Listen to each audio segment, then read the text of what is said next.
Hi everyone.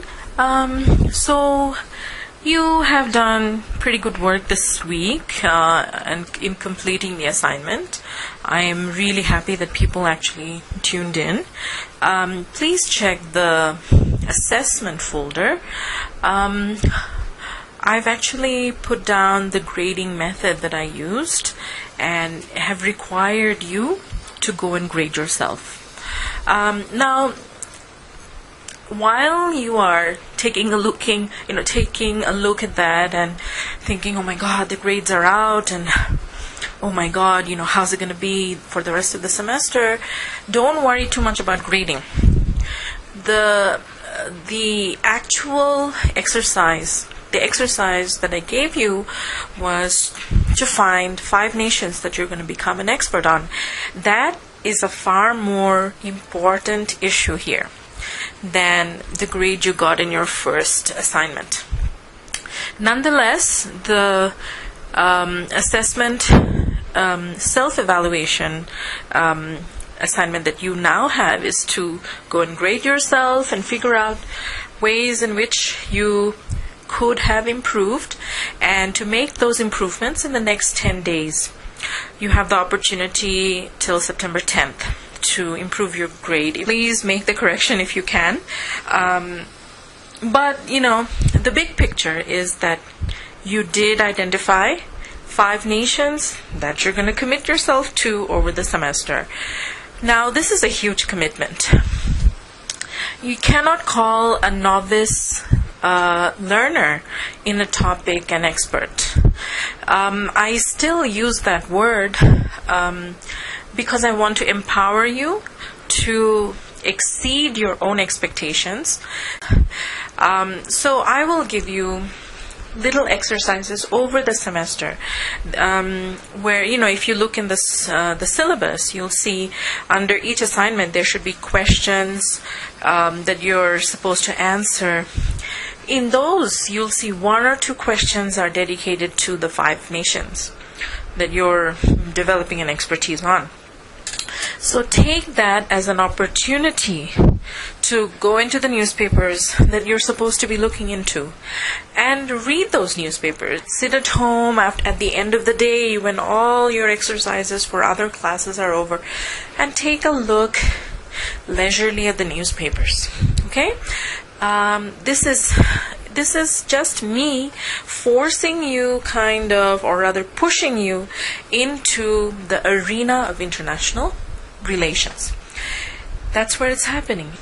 And why do we say that? Why am I saying that? Because, newspapers, the media, that's where people are talking about politics and shaping ideas of people, and those ideas are in turn affecting politics, right?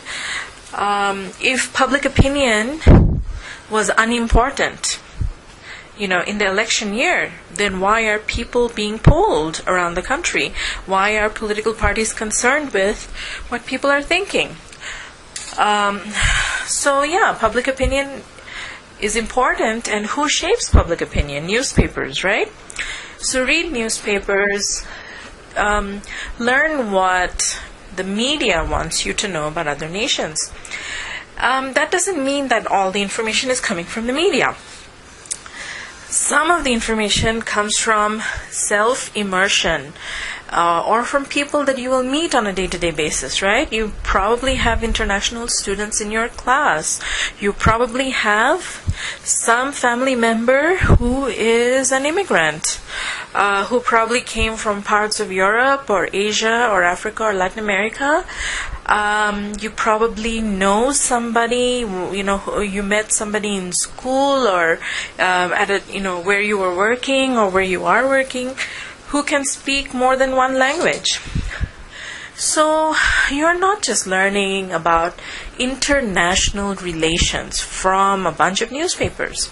International relations is not just about states communicating with each other or reacting to each other.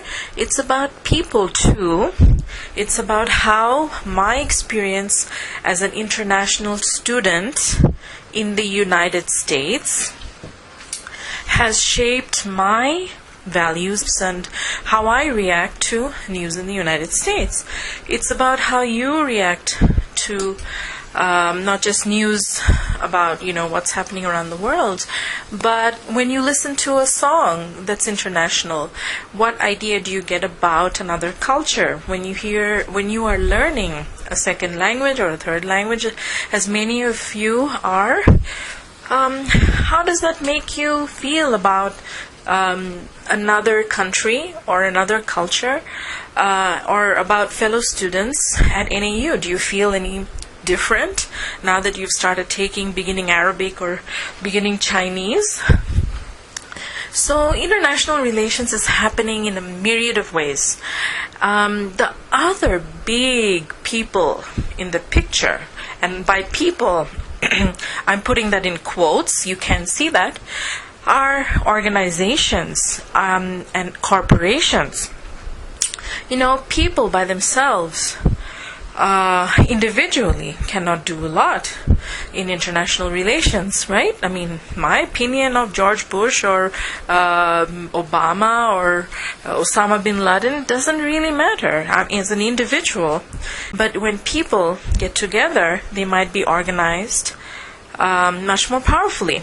And that doesn't mean just, people voting together, which is also a very, very powerful act, but also taking to the streets together, marching against a war, or protesting higher taxes, or anything, just going to the street or protesting, certain kinds of state laws, whatever they might be. Those are all acts of international relations where individuals are taking part in international politics.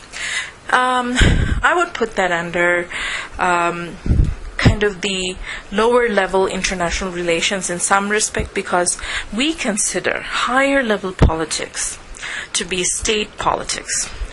States getting in touch with each other through, say, the United Nations or the World Bank or the IMF or NAFTA or WTO, which is the World Trade Organization.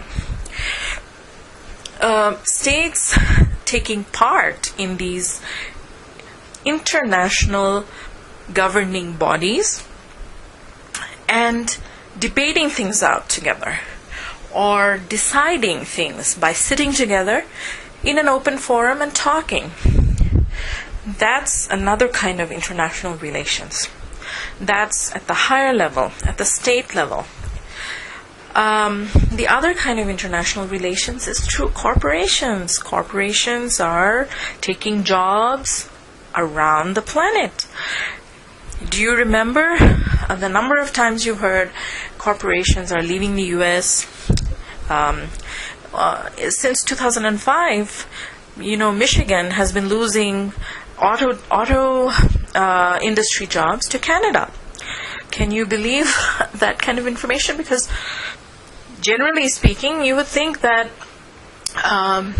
Michigan was losing auto jobs to India, maybe to Mexico, to Germany and China, but you don't hear Canada. I mean, there's so much happening around the planet. Then look at the situation in the Southwest. You have a huge uproar against undocumented workers who are in the U.S.